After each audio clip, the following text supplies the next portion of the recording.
રાહુલ ગાંધીની ન્યાય યાત્રા છેલ્લા 2 દિવસથી ગુજરાતના આદિવાસી વિસ્તારોમાં ફરી રહી છે. રાહુલ ગાંધીની ન્યાય યાત્રા ગઈકાલે દાહોદના જાલોદ સહિતના વિસ્તારોમાં ફરી, તો આજે દાહોદના બસ સ્ટેન્ડથી યાત્રાનો પ્રારંભ થયો. પણ આજે રાહુલની ન્યાય યાત્રાના અનેક રંગ દેખાયા, જ્યાં તેમણે યાત્રાની સાથે મંદિરોમાં પણ શીશ ઝુકાવ્યું. દાહોદમાં આદિવાસી સમાજના આસ્થાનું કેન્દ્ર ગણાતા કંબોઈ ધામમાં રાહુલ ગાંધીએ દર્શન કર્યા, તો લીંબડી નજીક ગુરુ ગોવિંદ સમાધિ સ્થળની મુલાકાત લીધી. બપોરના સમયે ન્યાય યાત્રા પંચમહાલના ગોધરામાં પહોંચી, જ્યાં રાહુલ ગાંધીએ ગોધરાના ગણેશ મંદિરમાં દર્શન કર્યા. સાથે જ એક નાના બાળક પાસેથી પેઇન્ટિંગ સ્વીકાર્યું અને તેની સાથે ફોટો પડાવ્યા. ગોધરામાં રાહુલ ગાંધી લાલ રંગની ખુલ્લી જીપમાં સવાર હતા. આસપાસ સંખ્યાબંધ કાર્યકર્તાઓનો જમાવડો હતો. રાહુલ ગાંધી એક પછી એક કાર્યકરો સાથે હાથ મિલાવી રહ્યા હતા અને તેમનો કાફલો આગળ વધતો જઈ રહ્યો હતો. પંચમહાલના ગોધરામાં ભારે ભીડ જોતા રાહુલ ગાંધીએ ખુલ્લી જીપમાં ભાષણ આપ્યું, જેમાં રાહુલ ગાંધીએ યુવાનો માટે મોટી જાહેરાત કરી અને કહ્યું કે અમારી સરકાર આવશે તો દરેક યુવાનને નોકરી મળશે. આગામી ચૂંટણી પ્રભુ શ્રીરામના નામ પર લડાશે, તેમાં કોઈ બેમત નથી. રામ મંદિરના નિર્માણ બાદ ભાજપે આ મુદ્દો પકડી રાખ્યો છે, તો કોંગ્રેસે રામ મંદિરનું આમંત્રણ અસ્વીકાર કરી પોતાના જ પગ પર કુહાડી મારી હોય હાલ તેવું લાગી રહ્યું છે. લોકસભાના લડવૈયા ચૂંટણીની બાજી મારવા રામજી બાદ હવે શિવજીના ચરણોમાં પડ્યા છે. રાજનીતિ પર પણ જો કોઈ હાવી હોય તો તે ધર્મ છે, અને એટલા માટે જ વાર તહેવાર આવે કે નેતાઓ ધર્મના સહારે દેખાય છે. ભાજપના કેટલાક ઉમેદવારોના નામ પણ જાહેર થઈ ગયા છે. ભાજપના ઉમેદવારો પ્રધાનમંત્રી મોદીના ચહેરાની સાથે ભગવાન રામ અને 370 પર વોટ માંગતા થઈ ગયા છે. અયોધ્યામાં બનેલા રામ મંદિર બાદ તો વિપક્ષી નેતાઓ પણ પાર્ટીઓને રામ રામ કરીને ભાજપમાં જોડાઈ રહ્યા છે. ત્યારે આ વખતની ચૂંટણીમાં રામજી કરેંગે બેડા પાર તેવું કહેવાય રહ્યું છે. તેવામાં શિવજીનો મહોત્સવ આવ્યો અને શિવરાત્રીનો ઉત્સવ ચૂંટણીના મહોત્સવમાં ભળી ગયો. અમદાવાદ પશ્ચિમ બેઠકના ભાજપના ઉમેદવાર દિનેશ મકવાણાએ શિવ મંદિરમાં શીશ ઝુકાવી ચૂંટણીનો પ્રચાર શરૂ કર્યો છે. તો આવી જ રીતે ખેડાના ગળતેશ્વર મંદિરમાં શીશ ઝુકાવવા પંચમહાલના લોકસભાના ભાજપના ઉમેદવાર રાજપાલસિંહ જાદવ આવ્યા હતા. બનાસકાંઠાથી કોંગ્રેસના ઉમેદવાર તરીકે નક્કી ગણાતા વાવના ધારાસભ્ય ગેનીબેન ઠાકોરે પણ શિવાલયમાં શીશ ઝુકાવ્યું હતું. ગેનીબેન ઠાકોર સવારના સમયે પાલનપુરના પાતાળેશ્વર મહાદેવના દર્શને આવ્યા હતા, જ્યાંથી તેમણે લોકસભાની ચૂંટણી લડવાના સંકેત પણ આપ્યા હતા. લોકસભા ચૂંટણીને લઈ કોંગ્રેસની યાદી જાહેર થઈ ગઈ છે. પ્રથમ યાદીમાં 39 ઉમેદવારોના નામ છે. રાહુલ ગાંધી વાયનાડથી લડશે ચૂંટણી. કોંગ્રેસે આજે લોકસભા ચૂંટણી માટે ઉમેદવારોની પ્રથમ યાદી જાહેર કરી. આજે સાંજે 7:15 વાગ્યે પાર્ટીએ 39 ઉમેદવારોની જાહેરાત કરી છે. આ યાદી અનુસાર રાહુલ ગાંધી વાયનાડથી ચૂંટણી લડશે. રાહુલ ઉપરાંત ભૂપેશ બઘેલ અને શશી થરૂરના નામ પણ આ યાદીમાં છે. કોંગ્રેસની પ્રથમ યાદીમાં 15 ઉમેદવારો જનરલ કેટેગરીના છે. 24 ઉમેદવારો SC, ST, OBC અને લઘુમતી કેટેગરીના છે. બીજેપીએ 2 માર્ચે 16 રાજ્યો અને 2 કેન્દ્રશાસિત પ્રદેશોમાં 195 ઉમેદવારોની યાદી જાહેર કરી હતી. ભાજપની યાદીના 5 દિવસ બાદ કોંગ્રેસની પ્રથમ યાદી આવી છે. પાર્ટીના મહાસચિવ KC વેણુગોપાલે કહ્યું કે જો સરકાર બનશે તો અમારી સરકાર તમામ વચનો પૂરા કરશે. અમે તેલંગાણા અને કર્ણાટકમાં તેને પૂર્ણ કરી રહ્યા છીએ. જોકે આ યાદીમાં ગુજરાતના એક પણ ઉમેદવારની જાહેરાત નથી કરવામાં આવી. મહત્વનું છે કે આ યાદીમાં ઉત્તર ભારતના એક પણ રાજ્યનો સમાવેશ નથી કરવામાં આવ્યો. ગુજરાતમાં આજે ભારત જોડો ન્યાય યાત્રાનો બીજો દિવસ હતો. રાહુલ ગાંધીએ પાવાગઢ મંદિરે દર્શન કર્યા, તો તેઓ જાંબુઘોડાથી બોડેલી તરફ જવા રવાના થયા. રાહુલ ગાંધીની ભારત જોડો ન્યાય યાત્રા ગુજરાતમાં પ્રવેશી ચૂકી છે અને આજે તેનો બીજો દિવસ છે. ગઈકાલે જાલોદમાં કોંગ્રેસના હજારો કાર્યકર્તા દ્વારા યાત્રાનું ભવ્ય સ્વાગત કરવામાં આવ્યું હતું.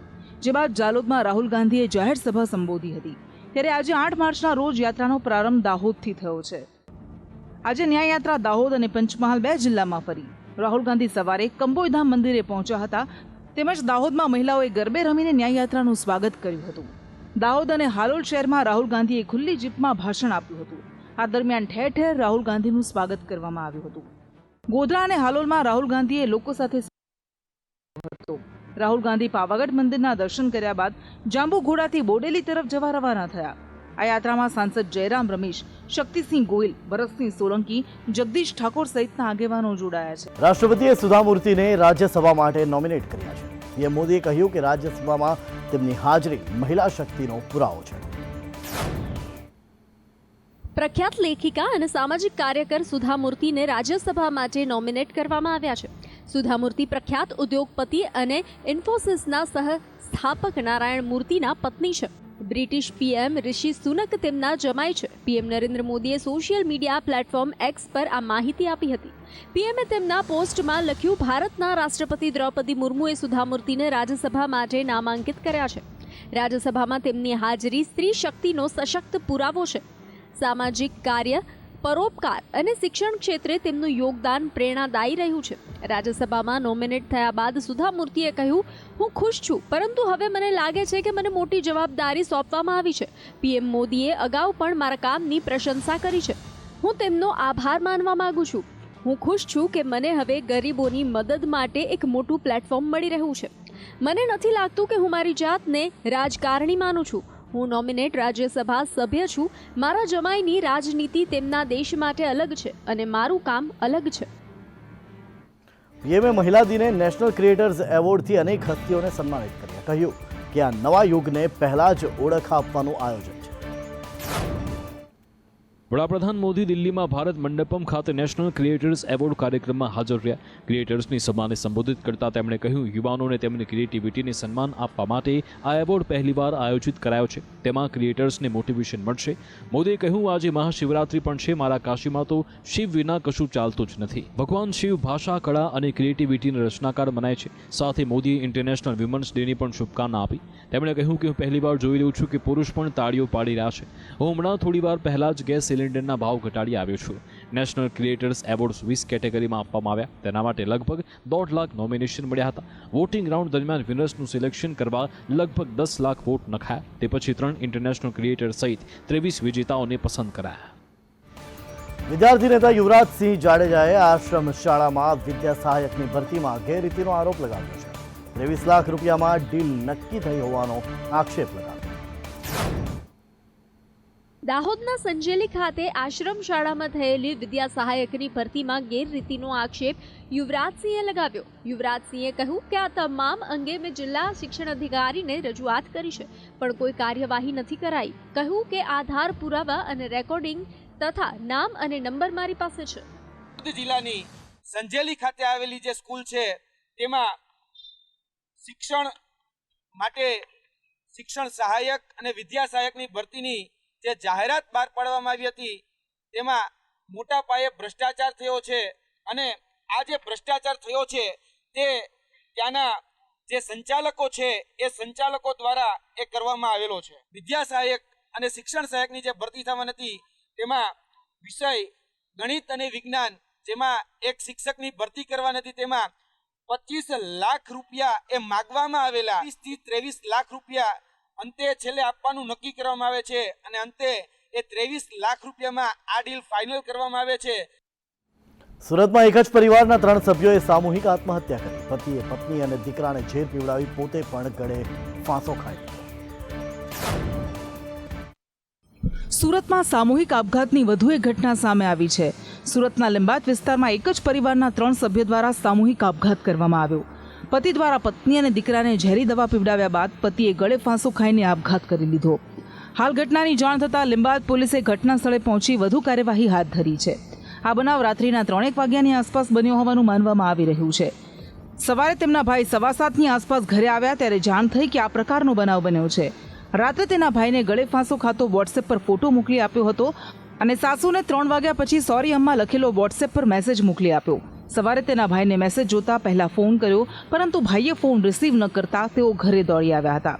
સવારે ઘરે આવીને જોયું તો તેમના ભાઈ ગળે ફાંસો ખાધેલી હાલતમાં હતા અને તેના ભાભી પણ મૃત હાલતમાં પડેલા હતા. જ્યારે તેમની બાજુમાં તેમનો પુત્ર પણ મૃત હાલતમાં હતો, જેને લઈને આ સમગ્ર બનાવની જાણ થઈ હતી અને ત્યારબાદ તેમણે પોલીસને કંટ્રોલ રૂમમાં જાણ કરી. માવઠાનો માર સહન કર્યા બાદ ગુજરાતીઓ હવે ગરમીમાં શેકાશે. હવામાન વિભાગે કરી 5 દિવસની આગાહી. હવામાન વિભાગે આગાહી કરીને ખેડૂતોને સોનેરી સલાહ આપતા વાત કરી હતી કે ઉનાળુ પાક અડદ, તલ, બાજરી, મગફળીનું મોડામાં મોડું 10 થી 12 માર્ચ સુધીમાં વાવેતર કરી દેવું. આ સાથે તેમણે કમોસમી વરસાદ અંગે જણાવ્યું છે કે માવઠા બાદ જે ઠંડક થઈ ગઈ છે તેમાં ફેરફારો થશે અને આજથી તાપમાનમાં રોજ વધારો થતો રહેશે. 10 માર્ચ આવતા મહત્તમ તાપમાનનો પારો 35 ડિગ્રીને પાર થઈ શકે છે. ત્યારે હવે હવામાન વિભાગે નવી આગાહી કરી છે. હવામાન વિભાગના અમદાવાદ કેન્દ્રના મોસમ વૈજ્ઞાનિક રામાશ્રય યાદવે ગુજરાતના હવામાન અંગેની 5 દિવસની આગાહી વ્યક્ત કરી છે. તેમણે કહ્યું છે કે ગુજરાતમાં આગામી 5 દિવસ વાતાવરણ सूखू રહેશે. हालમાં राज्यમાં बेवड़ी ऋतुનો अनुभव થઈ રહ્યો છે. आने वाले हफ्ते में जो है अभी अगर बारिश की बात करें तो कोई भी आगे आने वाले 5-6 दिनों में जो है कोई भी संभावना बनती नहीं दिख रही है. साथ ही अगर हम बात करते हैं तापमान की तो न्यूनतम तापमान तथा अधिकतम तापमान दोनों जो है बढ़ते ट्रेंड के साथ जो है अगले 4 से 5 दिनों में जो है 2 से 3 डिग्री बढ़त देखी जाएगी न्यूनतम और अधिकतम दोनों तापमान में. ગાંધીનગર સેક્ટર 24માં 100 લોકોને ફૂડ પોઈઝનિંગની અસર થઈ. પનીર અને ગાજરનો હલવો ખાધા બાદ ખોરાકી ઝેરની અસર દેખાઈ. ગાંધીનગરના સેક્ટર 24 રંગમંચ ખાતે ગુરુવારે આયોજિત એક લગ્ન પ્રસંગમાં રાત્રિના સમયે ભોજન આરોગ્યા બાદ 100 જેટલા લોકોને ફૂડ પોઈઝનિંગની અસર થતાં સારવાર માટે ખસેડવાની ફરજ પડી છે. ઘટનાની જાણ થતાં આરોગ્ય વિભાગની ટીમમાં દોડધામ મચી હતી. લગ્ન પ્રસંગમાં પનીરની સબ્જી અને ગાજરનો હલવો આરોગ્યા બાદ ફૂડ પોઈઝનિંગની અસર શરૂ થઈ હોવાની પ્રાથમિક તપાસમાં સામે આવ્યું છે. ફૂડ વિભાગ દ્વારા ભોજનના સેમ્પલ લઈ તપાસ અર્થે મોકલવામાં આવ્યા છે. ગાંધીનગરમાં સેક્ટર 24 સહયોગ એપાર્ટમેન્ટમાં રહેતા પરિવારના ઘરે લગ્ન પ્રસંગ નિમિત્તે સેક્ટર 24 રંગમંચ ખાતે જમણવાર રાખવામાં આવ્યો હતો. ગઈકાલે મોડી સાંજે લગ્ન પ્રસંગે મોટી સંખ્યામાં મહેમાનો આવ્યા હતા, જેઓને પનીરની સબ્જી, ગાજરનો હલવો સહિતની વાનગીઓ પીરસવામાં આવી હતી. બીજી તરફ વહેલી સવારે 90 થી 100 જેટલા લોકોને ફૂડ પોઈઝનિંગની અસર શરૂ થઈ હતી. ફૂડ પોઈઝનિંગની અસરના પગલે અમુક મહેમાનોની ઝાડા ઉલટી થવા લાગ્યા હતા, જેથી અસરગ્રસ્ત દર્દીઓને સેક્ટર 24 આરોગ્ય કેન્દ્ર તેમજ ગાંધીનગર સિવિલ હોસ્પિટલ લઈ જવામાં આવ્યા હતા.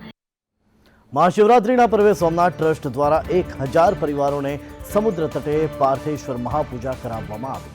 આજે મહાશિવરાત્રિના પવિત્ર દિવસે વહેલી સવારથી જ ભક્તોની ભીડ જોવા મળી. આજે મહાશિવરાત્રિના પાવન દિવસે દેશના પ્રથમ જ્યોતિર્લિંગ સોમનાથ મહાદેવ મંદિર ખાતે વહેલી સવારથી જ ભક્તોની ભીડ જોવા મળી છે. હર હર મહાદેવના નાદ સાથે શિવ ભક્તો મહાદેવની આરાધનામાં લીન બન્યા છે.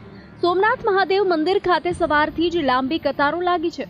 આજે ખાસ સોમનાથ મહાદેવને વિશેષ શૃંગાર સાથે મહામૃત્યુંજય યજ્ઞ સહિતની પૂજા વિધિઓ પણ કરવામાં આવી હતી.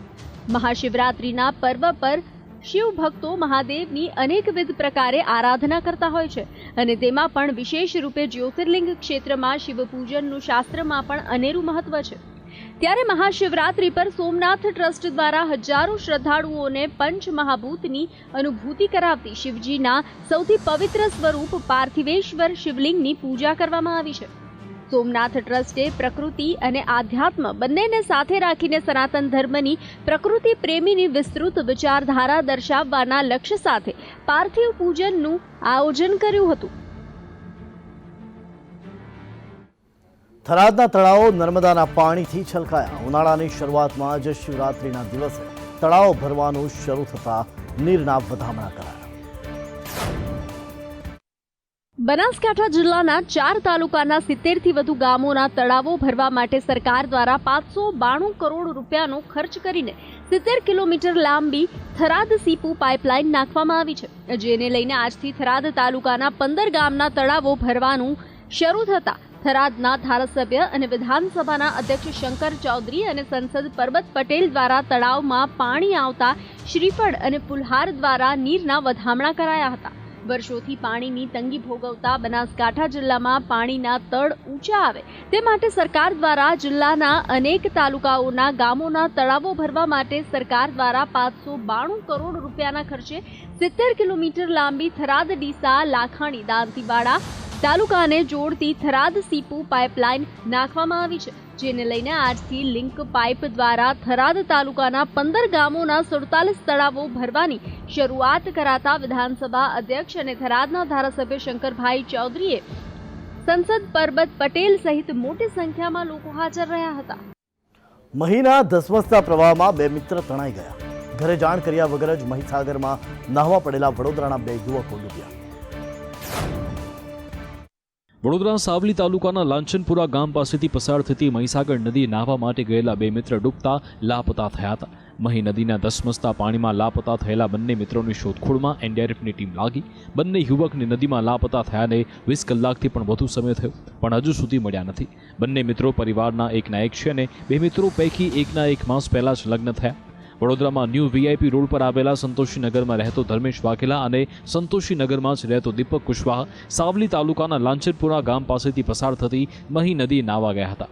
મહી નદીએ પહોંચ્યા બાદ બંને નદી કિનારે પોતાના મોબાઈલ ફોન અને કપડાં કિનારે મૂકી નાહવા માટે ઉતર્યા. આ દરમિયાન બંને મિત્ર ધસમસતા પાણીમાં તણાઈ જતા લાપતા થયા હતા. પહેલા દિવસે કેન્દ્ર સરકારે મહિલાઓને મોટી ભેટ આપી છે. એલપીજી સિલિન્ડરની કિંમતમાં ₹100નો ઘટાડો કરવાની વડાપ્રધાન નરેન્દ્ર મોદીએ સોશિયલ મીડિયા પર જાહેરાત કરી.